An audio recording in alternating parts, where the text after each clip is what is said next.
मावळच्या आखाड्यात भोसरीच्या पैलवानाची एंट्री। मावळच्या राजकारणात भोसरीचे आमदार महेशदादा लांडगे यांची एंट्री झाली आहे। भाजपने स्थानिक स्वराज्य संस्था निवडणुकांसाठी पुणे जिल्हा उत्तर विभागाचे निवडणूक प्रमुख म्हणून आमदार लांडगे यांची नियुक्ती केली आहे। पुणे जिल्ह्याचे निवडणूक प्रभारी म्हणून केंद्रीय मंत्री मुरलीधर मोहोळ यांच्यावर जबाबदारी सोपवण्यात आली आहे। भाजपच्या पुणे जिल्हा उत्तर विभागात मावळ तालुक्याचा समावेश आहे।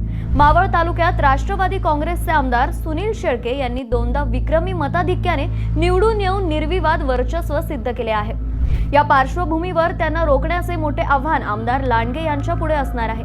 राज्यात महायुती असली तरी स्थानिक स्वराज्य संस्था निवडणुकांमध्ये मावळात तरी भाजप विरुद्ध राष्ट्रवादी काँग्रेस अजित पवार गट अशीच लढत होण्याची चिन्ह दिसत आहेत। भाजपचे मावळातील प्रमुख नेते व माजी राज्यमंत्री संजय तथा बाळा भेगडे व आमदार शेळके या मामा भाज्यातील सख्य तर संपूर्ण तालुक्याला माहीत आहे। बाळा भेगडे यांच्या मदतीला आता भोसरीतून 3 वेळा आमदार म्हणून निवडून आलेले महेश लांडगे असणार आहेत। जिल्हा परिषद व मावळ पंचायत समिती बरोबरच लोणावळा व तळेगाव नगर परिषद आणि वडगाव नगर पंचायतीची निवडणूकही होत आहे।